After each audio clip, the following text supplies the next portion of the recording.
civilised conversation. We're not part of the establishment. We're one of you. And we're only getting started. Join us on GB News, the People's Channel, Britain's news channel. Every morning from 6 o'clock, we'll wake you up with GB News Breakfast with all the stories you didn't know from the night before. So whether it's serious news, entertainment, or your own views from all over our great nation, we're here to kick off your day with a smile. The national media should be reflecting and reporting what's happening here. You will notice the northwestern accents. Whether you're with us on TV, radio, or online, every morning, it's breakfast from 6 a.m. Hope you can join us.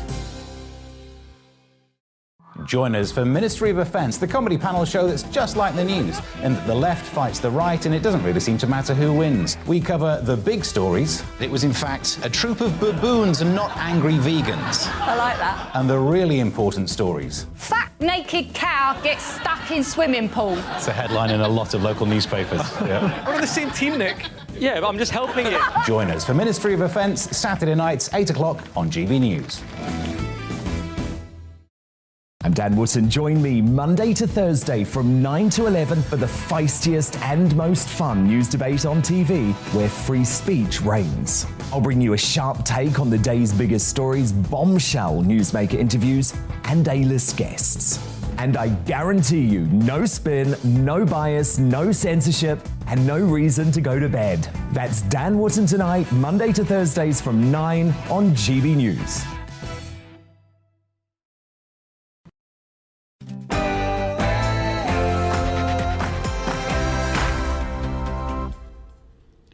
Hey, welcome along on tonight's Mark Steyn Show. One of the bravest women I know, Sammy Woodhouse from Rotherham, is here to talk about the men who ruined her life. Not just the serial rapists from the so-called grooming gangs.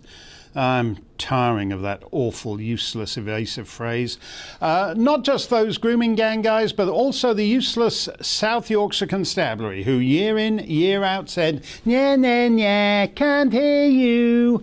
The lamps are going out all over Europe, said Sir Edward Grey on the eve of the Great War. We shall not see them lit again in our lifetime. A century later, the lamps are going out all over the West, by choice, but not in China. Alexandra Marshall is back with us. Oh, and all together now, one more time.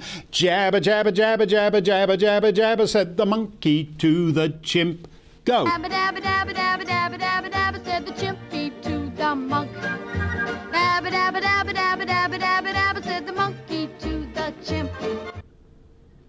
Yeah, jabba, jabba, jabba, jabba. They're jabbing 6-month-old babies in America now. You can probably get a jab as the baby emerges from the womb. But what actually is the science behind that?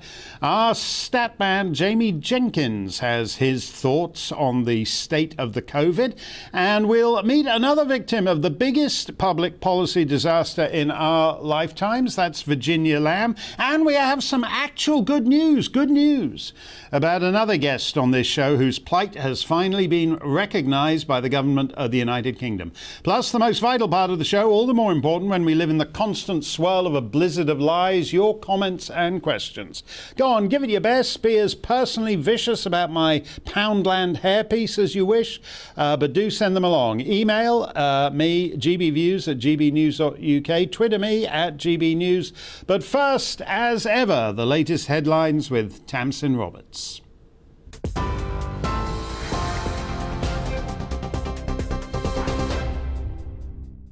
Mark, thank you and good evening from the GB Newsroom. The RMT says rail strikes will go ahead tomorrow after talks between unions and train companies broke down. The unions have accused the Transport Secretary of wrecking negotiations, a claim which Grant Shapps denies. Rail staff are concerned about jobs and working conditions and they're demanding a pay rise in line with inflation.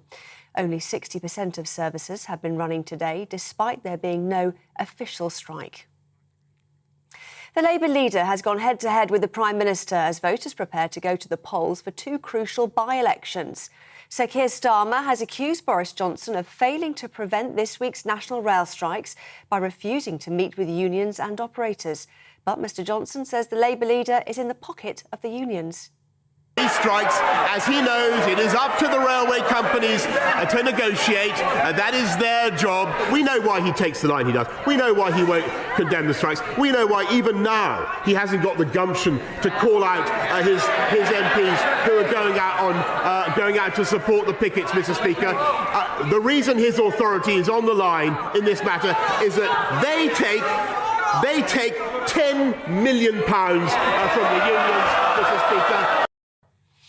The Prime Minister will hold talks with the Prince of Wales in Rwanda tomorrow. Boris Johnson will join Prince Charles in the nation's capital for the Commonwealth Heads of Government meeting. It's the first time they've met since the Prince reportedly described the policy of flying asylum seekers to Rwanda as appalling. The first flight was due to take off last week, but was blocked by the European Court of Human Rights. It's understood the discussion between the pair will remain informal. A major rescue operation is underway after an earthquake killed at least 1,000 people in Afghanistan. The 6.1 magnitude quake struck the southeastern region early this morning. Local officials say more than 600 people have been injured, but that the number is expected to rise as emergency services struggle to reach more remote villages. A national incident has been declared after polio was detected in sewage samples in London. The virus, which was officially eradicated in the UK in 2003, was discovered at a treatment works which serves 4 million people in the north and east of the capital. The UK Health Security Agency is urging members of the public to ensure their vaccines are up to date. The sale of Chelsea Football Club will see £2.35 billion go to a charity helping people affected by the war in Ukraine. The club has been sold after previous owner Roman Abramovich was sanctioned as part of the UK's efforts to target Russia. The Office of Financial Sanctions says the money is frozen in a UK bank account, having ensured it was not given to any sanctioned individual.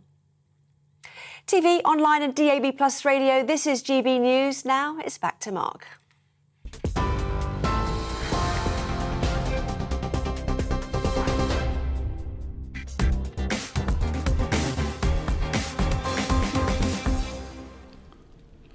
Do you know the Brummie comedian Joe Lycett? As Nigel mentioned, he was on stage telling jokes. Can you guess what happened next, boys and girls? Joe Lycett fan calls police after being left offended by one of his jokes. And do you know what the police did next? They opened an investigation into Joe Lycett's joke and required the accused to make a statement explaining the, quote, context of the joke, because 21st century Britain has now degenerated into the same condition as newly communist Czechoslovakia in the 1940s, where, as in Milan Kundera's great novel The Joke, the wrong quip, the inapposite jest, an infelicitous bon mot can destroy your life. The only joke here is the British police. In Britain, everything is policed except crime.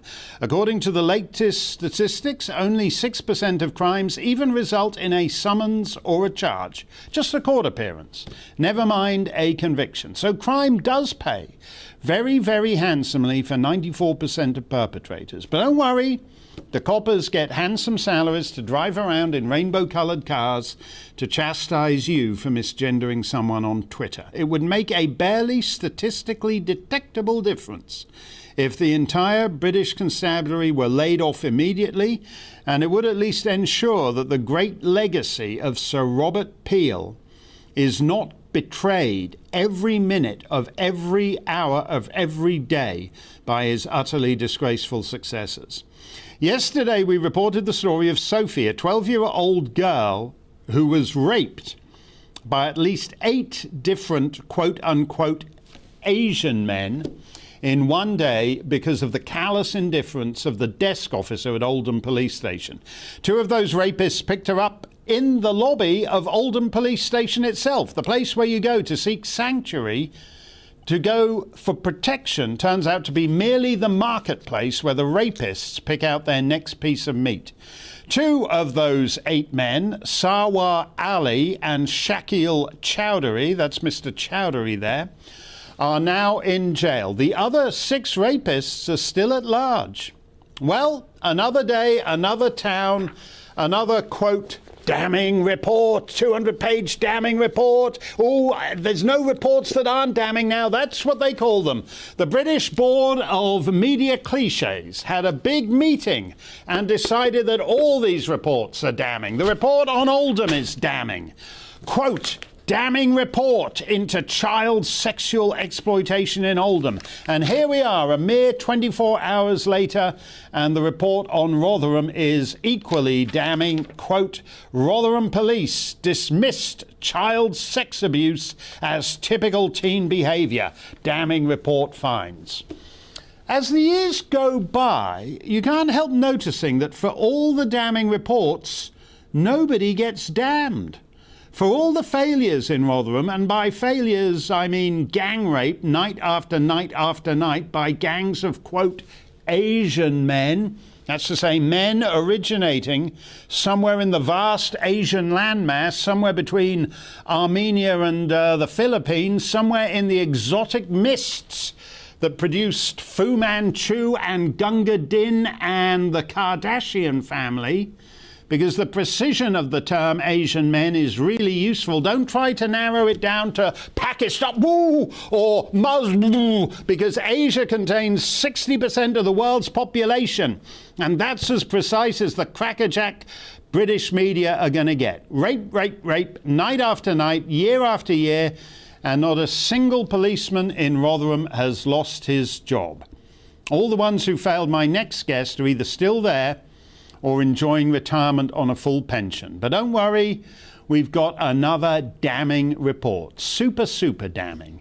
And as is traditional, some job's worth of a Deputy Assistant Chief Constable says, of course, we accept all the findings of this damning report. And meanwhile, the rape, rape, rape goes on in town after town after town. Let me know what you think of this issue. Dubes has talked about it. Nigel's talked about it. We don't talk about it enough, and certainly in the rest of the media we don't. GBViews at gbnews.uk.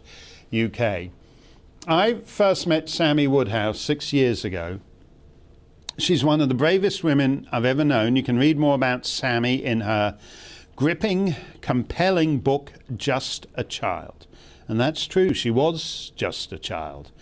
And yet when South Yorkshire police were in the actual bedroom with her tormentor Arshid Hussain and Sammy, South Yorkshire police saw no victim, only a, quote, white slag, quote, a packy shagger whom nobody cared about. I would wager most of you wouldn't survive 5% of what she's been through, and I certainly know I couldn't, but I'm pleased to see Sammy surviving and prospering. And Sammy, the years go by, and all we seem to get are 200-page reports saying exactly the same thing that the last 200-page report said. What do you make of this one? Well, I'm not shocked or surprised about anything that I've read in it. Of course, I've been speaking about this now for 10 years. You know, I lived it. I saw exactly what was going on. It just feels like there's report after report after report. And, you know, court case after court case, the evidence is there. And, you know, let's just remind people of what happened in Rotherham. We've got thousands of children that was groomed, abused, raped, trafficked, some murdered. We was blamed, we was ignored, and this was covered up. You know, there's no mistake about that. And I'm hearing many, you know, professionals saying, well, you know, we didn't quite understand grooming back then. That's absolute nonsense. 10 and 11-year-old children was being gang raped. You know, professionals are educated people. It's not rocket science to know that that were wrong. And the fact that not one person will ever be held to account, I think is absolutely disgusting. Rotherham is such a small town. There was over 2,000 survivors just in, you know, the space of a period of time. There was parents, grandparents, aunties, uncles, siblings. We're grown now, so we've got children and partners. Thousands and thousands of lives are being ripped apart. And for what? For people to retire, to get pensions, and a little slap on the wrist. It's disgusting. Said that thing Which is the standard line. Oh yes, we didn't quite know enough about it at the time. It was a sophisticated concept entirely new to us. You told me this. This is your abuser's brother. Your guy was called Ash. His brother was called Banaras. He's parked in his car having sex with a 12-year-old. A police cruiser pulls up alongside, and the policeman starts chit-chatting to the guy with the windows rolled down. He says, "Hey, what you doing, Banaras?" And Banaras replies, "I want to make sure I get this quote right. She's just sucking my bleep, mate." So this guy is in a car with a 12-year-old just sucking my bleep, mate, and the policeman sits there and they continue chatting and the police officer drives on. What training course do you have to go on to learn about all the subtleties and complexities of grooming, not to understand that you're just letting a guy have sex with a 12-year-old in his car? It's not a training course they need, Mark. It's common sense. Anybody in their right mind knows that that was wrong. I've actually heard that story before. But yeah, again, no one's being held to account, and not just in the police, in the council as well. I mean, we've got a few names and shames from the council. I think the police have had much, a lighter time of things. They seem to have done, things a little bit more in secret. I struggle to find words to describe it, ones that I can actually air anyway. And of course, we're going to hear the lessons have been learned. I'm not saying that things haven't improved from 20 years ago. Of course they have, but there's still exploitation happening. There's still a long, long way to go. And I still think that in Rotherham and as a country, it's not being tackled properly. Tell me about your own experience with these policemen at South Yorkshire Constabulary, because you actually you kept a diary, you kept some evidence of what was happening to you, and you actually at one point entrusted it to the police. What happened to that? Yeah, that's right. I kept a diary, just like most little girls do when they're teenagers, and that was handed. Oh, I think we've lost Sammy in mid-frame there. We're going to try and get Sammy back. Now the screen's gone blank. That doesn't look good. Sammy's book is called Just a Child. I can't, endure another report that says lessons have been learned. We're not... you don't need to learn a lesson unless there is complete moral depravity in the South Yorkshire Police. And to be honest, I'd be in favour of abolishing South Yorkshire Police, except that if you merge them into West Yorkshire Police or whatever, they're just as bad. But the fact is, unless this country has totally abandoned any kind of moral compass to do what that policeman did with Banaras Hussain, she's just sucking my bleep, mate. These reports are useless, and I'm tired of this, and I know Sammy feels the same way. You don't just book a baroness and say, we need another report, but can you slow walk it so everybody's forgotten by the time you issue it? And then the deputy assistant deputy chief constable says, yes, lessons can be learned. This stuff is disgraceful. And you know something too? We've just had Prime Minister's questions. Why is it that the political class never talks about anything that matters? Okay? So we have Boris Johnson and Keir Starmer and the old ginger growler herself. What's her name? Angela Rayner. This is actually, Oldham is actually her constituency. And no one asks about it. This is sick. This is disease, this is depraved, it's going on in Oldham, it's going on in Rotherham, it's going on in Rochdale, it's going on in Telford, it's going on in leafy places, in the home counties.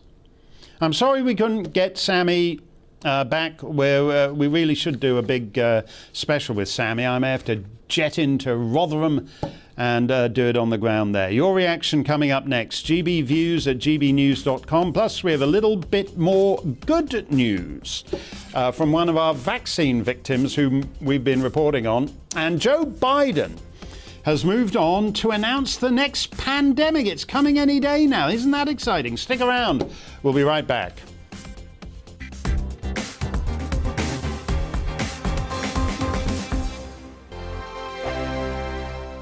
We are GB News. We're right across this great nation. On TV. On radio, on digital. Absolutely everywhere. We don't talk down to you. We embrace all voices.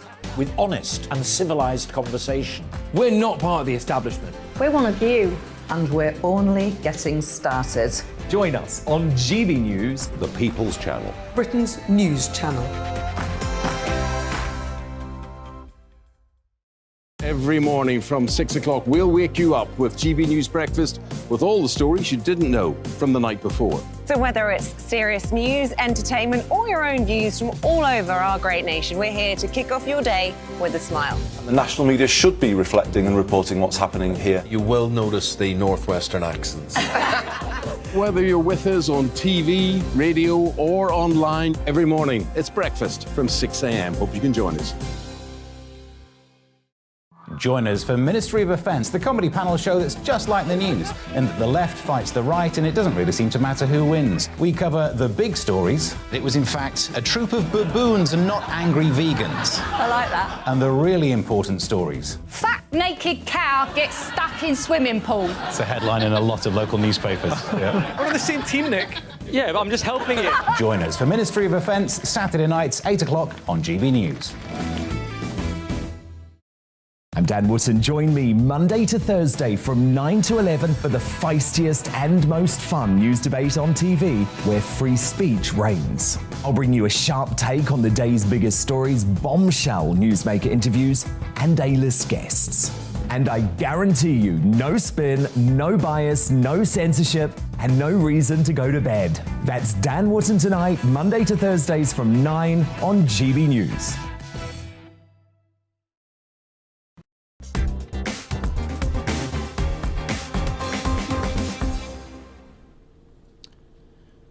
This is the People's Channel, so let's hear what the people have to say. Will there be justice for the victims of Rotherham? Daniel says, not until people are honest about who did this. Helen says, only if people are prepared to face the flip-flops in the room. Alan, there will never be justice for the victims of grooming gangs while our politicians and judiciary who abandon these children do so for the sake of upsetting racial harmony. Yeah, you know, it's a decade now, more or less, since we learned that the reason why the police, and I actually don't buy this entirely, because I think the police, South Yorkshire police, I actually think significant numbers of them are evil. Like that guy who sat alongside the police car as the guy in the other car is having sex with a 12-year-old. I mean, that guy, by the way, has paid no penalty as a policeman for allowing a guy to have sex with a 12-year-old in front of him. The copper, did the copper enjoy the show? Why is he still a copper? I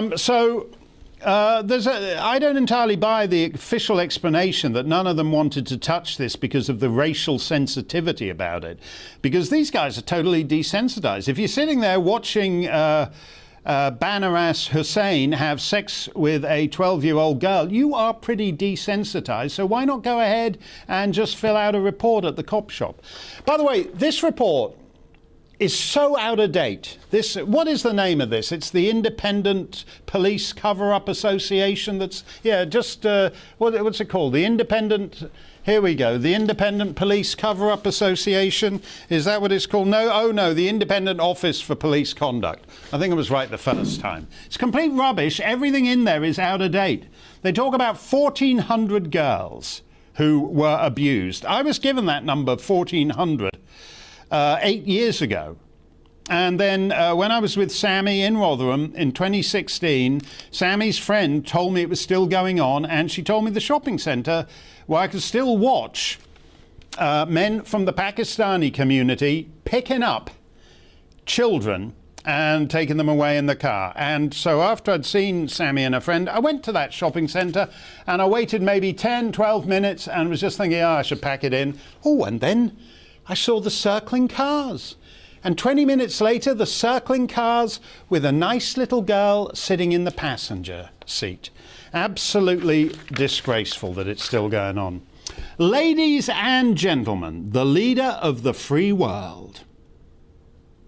How many of the nation's kids will you be able to get vaccinated before you need more money from Congress?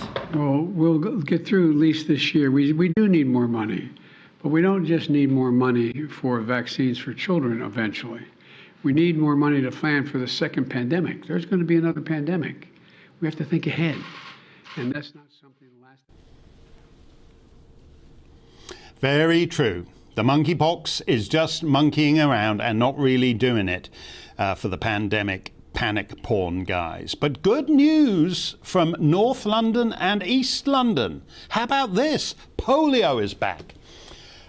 National incident declared in UK as disease spreads for first time in nearly 40 years. The UK Health Security Agency has announced that a vaccine-derived polio virus has been found in sewage from North and East London, suggesting it's spreading between individuals in the capital. Health experts believe an individual who was recently given an oral polio vaccine containing live polio then shed the polio virus in his feces, causing it to enter London's sewage system.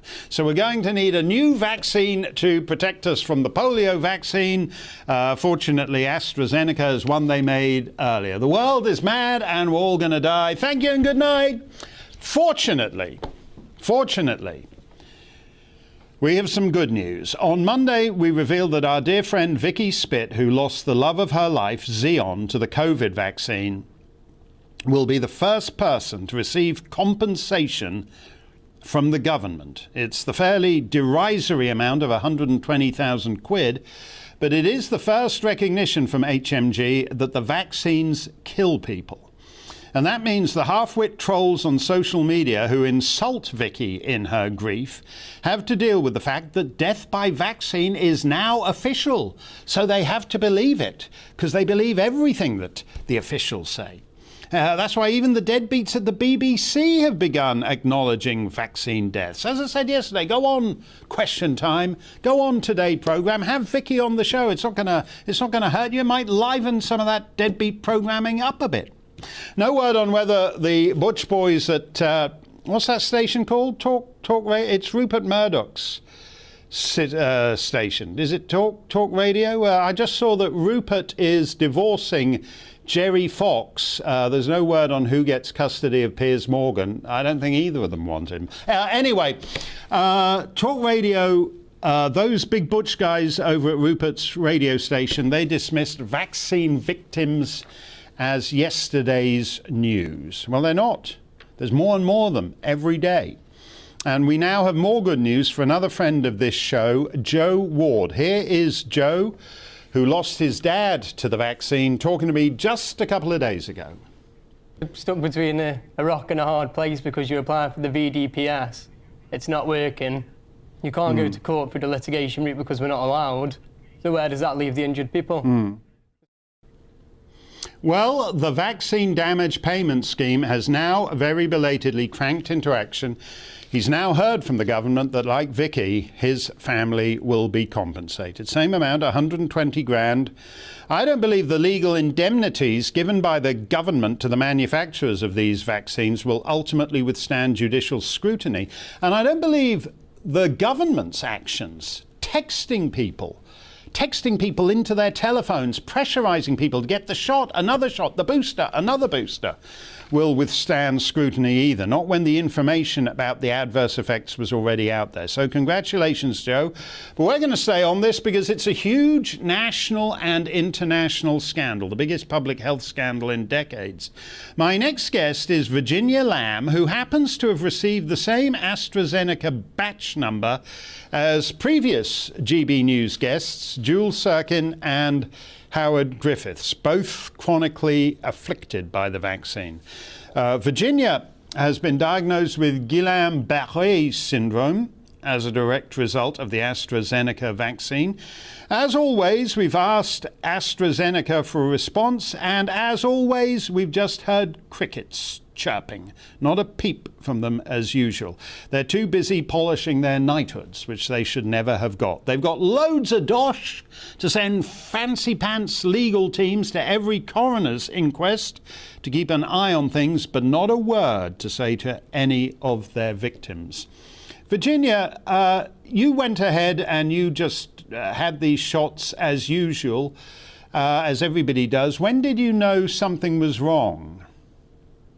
Well, I had the normal achy arm, flu-y syndrome, all that sort of stuff, 3 or 4 days after the vaccination. Then I thought I was getting over it.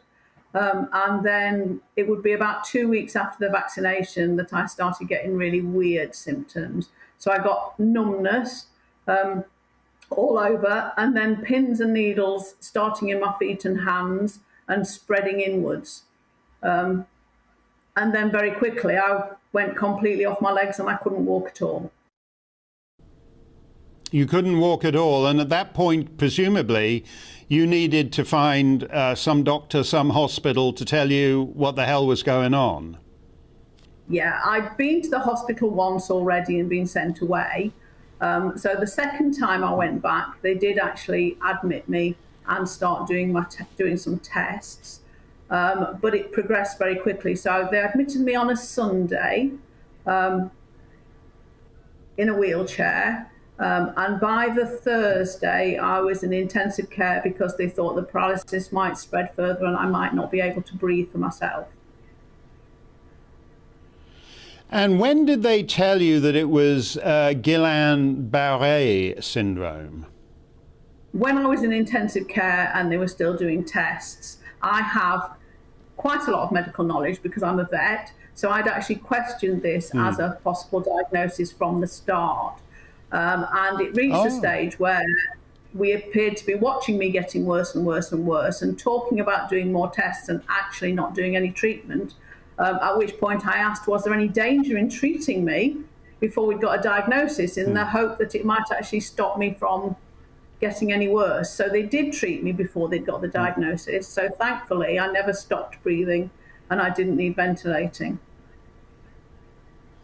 Yeah, you're very lucky that because you're a veterinarian, you know something about this and you were able to actually push them to do things they might not have done. As I understand it, Guillain-Barré syndrome was discovered by 2 Frenchmen a century ago, and it's extremely rare. But it doesn't seem to be rare right now. There are other Guillain-Barré syndrome sufferers in Britain and in Europe and in Australia and in North America who've all just been diagnosed since these vaccines came along. Yeah, I believe they have now proven that there has been a vast increase in this syndrome since they rolled out the vaccination, and they do know that vaccination can cause it.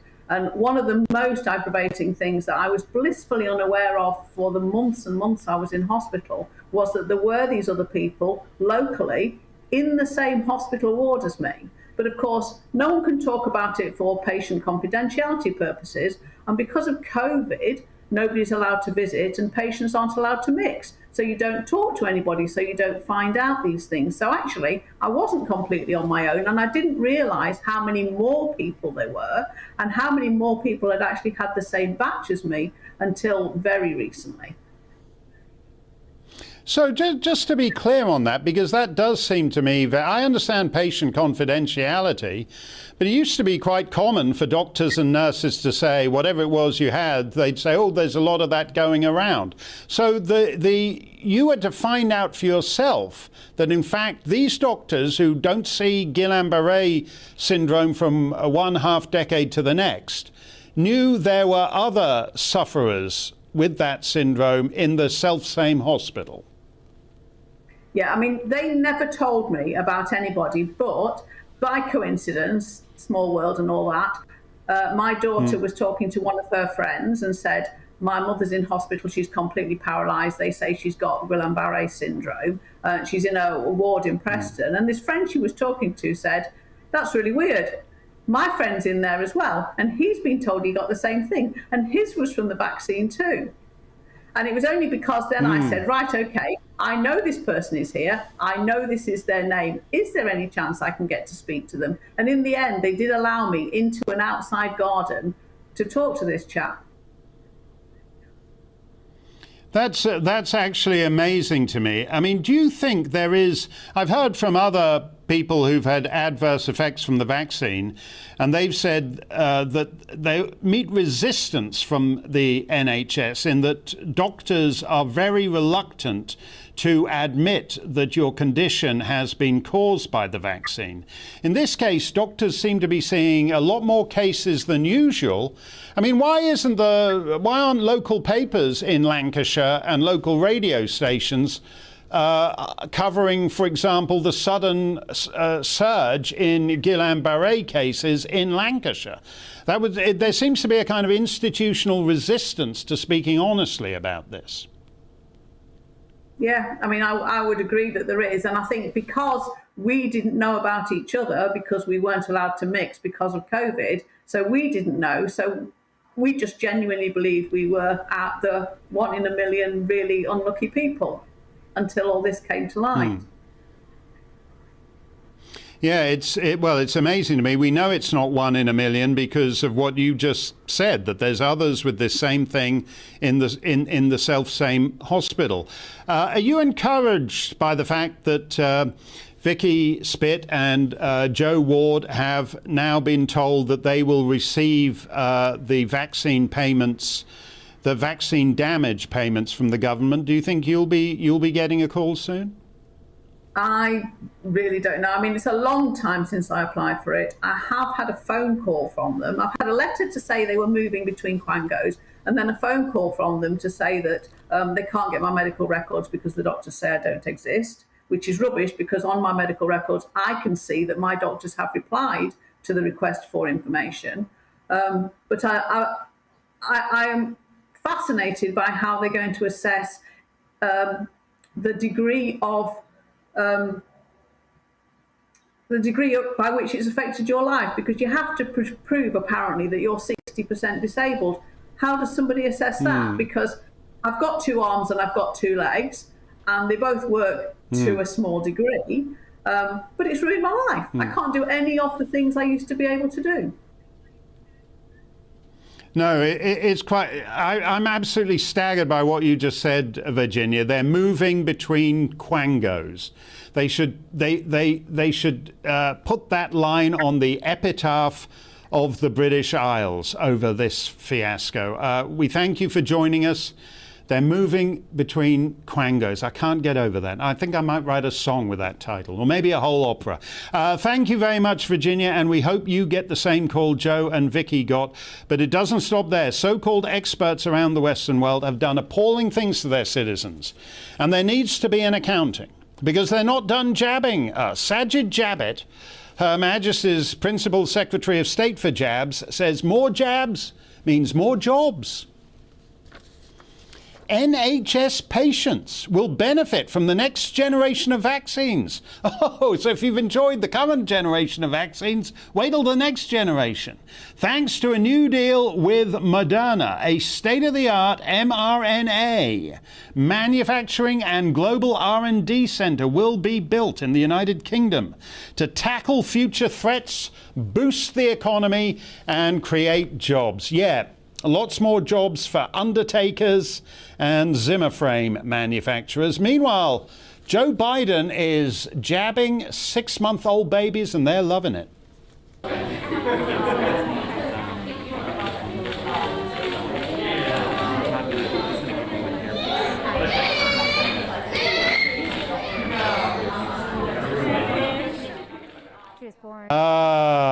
Me. That's just lovely. But what actually is the science behind that? Jamie Jenkins was the head of health statistics at the Office for National Statistics. And you've made the very basic point, Jamie, which I think is worth reiterating about how many children you need to jab to prevent just one person going to the ICU. Just give us your numbers on that, because it's fantastic. Yeah, evening, Mark. Well, it wasn't actually my numbers. It was the joint Committee on Vaccination and Immunisation, the JCVI in the UK, who pulled together some analysis when they were issuing their advice on whether or not to vaccinate 5 to 11-year-olds. And what they said is that you would need to vaccinate 2 million children with 2 doses. So that's 4 million vaccinations. And this was that 5 to 11 age group that they recommended having a vaccination for non-urgent use a few months back. And so, yeah, you're talking like 4 million doses to prevent one admission to ICU. And I had a look today, Mark, at the uptake of the vaccine actually for that age group. And it's currently running at around 9% of children in that 5 to 11 age group in England have had the actual vaccine. It's going at about 0.3% each week, which is far less than any other age group. So it looks like parents are kind of voting with their feet there and not taking their children for the vaccine, looking at the data. Well, I'd like to see more parents voting with their feet, particularly that little 6-month-old we just saw, because 6-month-old babies, if they do get the COVID, they get a few sniffles. They don't seem to get a lot of it, and they don't pass it on to anybody. So there's no medical justification for that, as far as I can see. You came up with an interesting graph on what is the median age of COVID death in the UK. Yeah, so Mark, what you can do is you look at all the deaths in the country and you've got the median age of graphs. And I think the chart that's on the screen now, and those listening on the radio, is basically a chart that shows all the deaths that have happened since the start of the pandemic and what we've seen since March 2020, Mark, until the recent month in May 2022, we've had 1.4 million deaths across the whole of England and Wales, and that's represented by all of these kind of bars that you can see. And not surprisingly, you see more people dying at older age groups, and the area that's kind of shaded at the bottom shows the deaths that are those that are caused by the practitioner saying that it was caused by COVID. So it's about 11.5% of all deaths. Now, the important thing really to point out is that the younger you are, the less likely you are to die. And also, the younger you are, the less likely you are to die from COVID. Because if you actually look at the average age of death, so if you take the median, and what that is, Mark, it's basically how many, it takes the midpoint. So you've got 50% of the deaths below and 50% of the deaths above. The median age of death since the start of the pandemic is 82.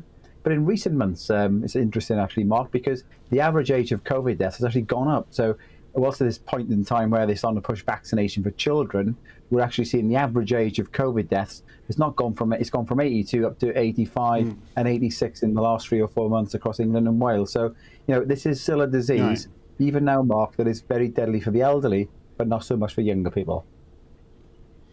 We should point out, though, that 85-86, dying at 85-86, is dying at about half a decade beyond UK life expectancy. So in other words, we think of 70 In fact, these days, UK life expectancy is about 40. It's sort of 80 and change.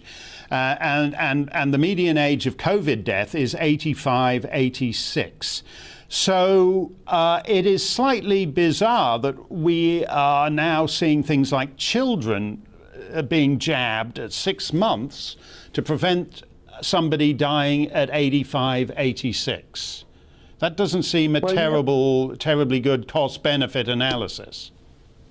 No, Mark. So obviously I'm a statistician. I'm not here to give health advice, and I'd always recommend anybody go and seek some health advice, but not just one person's health advice, because even, Mark, within the medical profession, this is quite divided on whether or not you would want to vaccinate children. You'll get some people saying yes, and you'll get a medical professional who will vehemently oppose this. So if you're looking at the facts and figures on this, really, Mark, in terms of kind of younger children, remember now when the JCVI issued the advice for 5 to 11-year-olds, it comes back to what I was saying. It was basically that the health benefits originally did not outweigh kind of any risk that you got. And then they asked the chief medical officers in the 4 UK nations to have a look at it again. And Chris Whittian and co said that actually what the benefits to having vaccination in terms of missing school outweighed the kind of the other benefits. So it wasn't a health reason, it was for other wider benefits. Now we're talking about 6 months to kind of 4-year-olds here, where obviously the vast majority of them aren't in school, so there's no educational benefit. And I'm still struggling to understand what the educational benefit was, Mark, in terms of doing all this. I think the fact that they were testing everybody, people without any symptoms, and testing them, saying they were positive and sending them home was probably more of an impact with education. But I've looked at the data, Mark, because every month from the ONS, we get the deaths that are related to COVID and all causes as well. And if you look at England, we've had 734 deaths in the age group now. This is from March 2020, that first month that we saw the pandemic, through to May 2022. We've had 734 deaths among children aged 1 to 4. Now, obviously, sadly, children do die, and that's what it is, 734 overall. And there's been 6 where the medical practitioner has put down on the death certificate that it was due to COVID. Now, obviously, this is through all those more deadly waves that we've had. And in 2022 alone, Mark, we've had 1 death. Obviously, tragic for the family. You know, they're saying 1 death. Yeah. We don't know the medical factors behind that death. But we've had 1 death in England and Wales in a child aged 1 to 4 in 2022, where basically the practitioner said that COVID was the cause of the death. Now, remember, this is the USA approving the vaccine, but no doubt this will probably arise in terms of the UK to make approval now. So if you're taking a cost-benefit analysis, looking at the data, there's very, very, very, and I'm saying very a lot of times here, Mark, very, very little risk to your child dying from COVID, and seeking that advice is very important before you make any decisions. Just quickly, Jamie, what about excess mortality? We hear a lot about, nothing to do with COVID deaths, but just more deaths in general. Are you seeing that?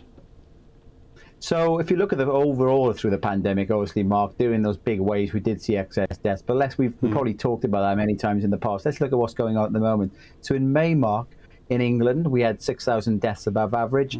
Now, if we assume that everybody who died according to the death certificate due to COVID wouldn't have happened, I'm sure some of those probably would have, but let's assume they didn't all, it wouldn't have happened. We still got 4,400 deaths now above average in England in the month of May, which is quite alarming, really, when you consider the fact that we've had so many excess deaths, because people can't die twice. You'd expect the deaths to start going down. Now, if you start looking at the ONS data in terms of what kind of those causes are, heart disease is up there as one of the factors for excess deaths. We've got excess dementia deaths. And the critical thing there is, we've stayed at home, protected the NHS. We've had a report out saying more and more people during lockdowns are staying home, drinking more alcohol. Has the kind of the cure for the pandemic caused a bigger disease?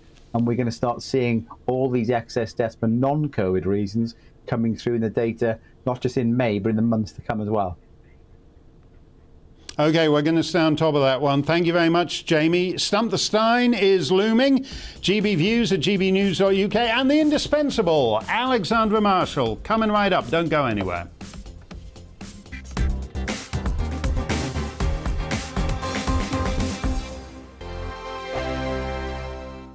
We are GB News. We're right across this great nation. On TV, on radio, on digital. Absolutely everywhere. We don't talk down to you. We embrace all voices. With honest and civilised conversation. we're not part of the establishment. We're one of you. And we're only getting started. Join us on GB News, the People's Channel. Britain's news channel. Every morning from 6 o'clock, we'll wake you up with GB News Breakfast with all the stories you didn't know from the night before. So whether it's serious news, entertainment, or your own views from all over our great nation, we're here to kick off your day with a smile. And the national media should be reflecting and reporting what's happening here. You will notice the northwestern accents. Whether you're with us on TV, radio, or online, every morning, it's breakfast from 6 a.m. Hope you can join us.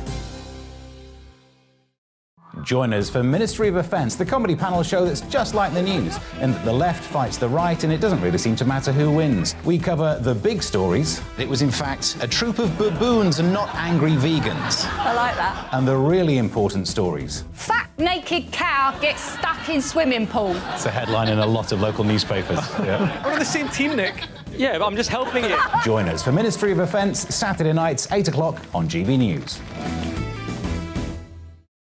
I'm Dan Wootton. Join me Monday to Thursday from 9 to 11 for the feistiest and most fun news debate on TV, where free speech reigns. I'll bring you a sharp take on the day's biggest stories, bombshell newsmaker interviews, and A-list guests.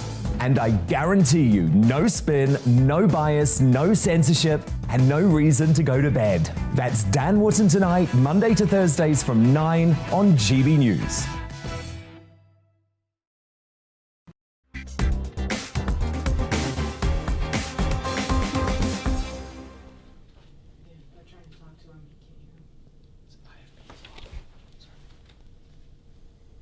Yeah, I can't hear it. I'm not getting anything. Oh, there I am on air. Oh, hello there. We're on. I didn't know that. Nothing was switched up. It's very professional here in this studio. I dozed off for a minute. We used to call Australia the lucky country. Now it's even luckier because it's getting a road test of the new normal. New South Wales is telling its citizens to sit in the dark for 2 hours every evening, and as she does so, The Spectator's Alexandra Marshall can't help noticing, as she tries to connect to the internet by candlelight, that some countries are climate pariahs and others don't seem to get mentioned at all. Alexandra joins me now. Who's the climate polluter who never gets called out, Alexandra? Gee, well, that would have to be our large Pacific communist friend in China, who never ever seems to get in trouble for the amount of coal or oil or gas that they seem to consume to keep the lights on for 1.4 billion people. I don't know what it is about Xi Jinping, but he seems to escape UN criticism and the shrieking of Greta Thunberg. Yeah, it's almost as if, compared to the prime ministers of the UK or Australia or Belgium or anywhere else, that they seem a little scared of Chairman Xi and don't want to upset him. I'm not sure if it's fear, more like a little bit of cash, because he spent the last decade or so running around the UN and buying up friends. So you can actually watch, in basically the last 15 years, all these UN seats flip in China's favour as far as voting goes. But he's got a new little game now, which is, well, Russia can't sell much of their gas into Europe. There's a few restrictions on that because, I don't know, something happened to Russia. And so now Xi Jinping has a cornered oil and gas market where he's getting Putin's oil on the cheap, and that's doing very well for him. Yeah, Putin is making more money from oil than he ever did before, and he's managing to screw over the Germans and the rest of the Europeans and ship it all to China. It's almost as if this war is working out very well for the Russians and the Chinese, and they don't even have to fly into Kiev and engage in stupid photo ops about it. Well, technically it's not working out quite so well for Putin and for Russia, but for China, I think Xi Jinping's quite happy for Putin to continue to be isolated by the rest of the world, because he's cornered their oil and gas market.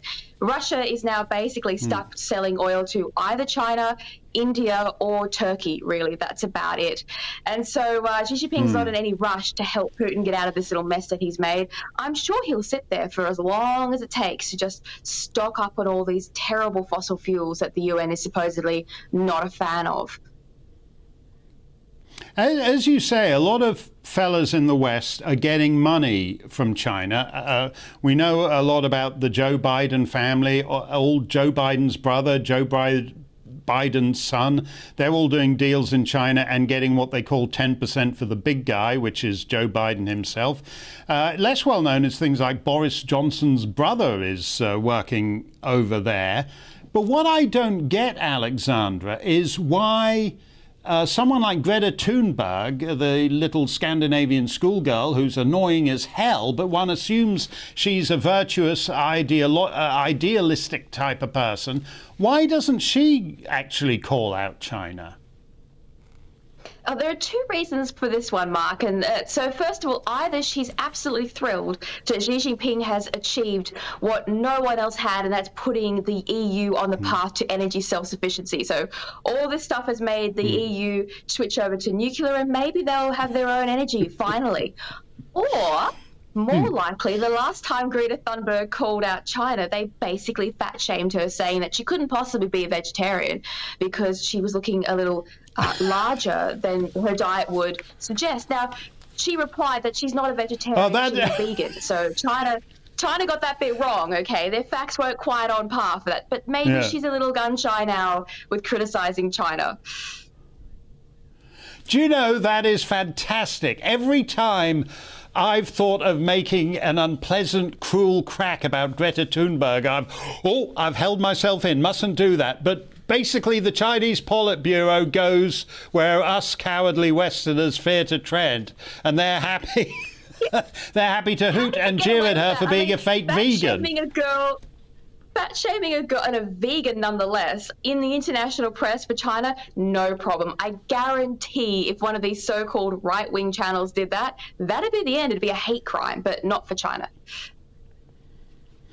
You know, that's fascinating. Next time I'm playing open mic night in Shanghai, I'm going to do a lot of Greta Thunberg jokes. Thank you very much, Alexandra. I'm glad to see the light stayed on this week. We'll send you another shilling for the metre, or 47 grand, or whatever it's up to by now. Thank you, Alexandra. Always great to see you. Let's close it out with a bit of stumping. What do we have here? Al says, how many ginger growlers will it take to stop Putin?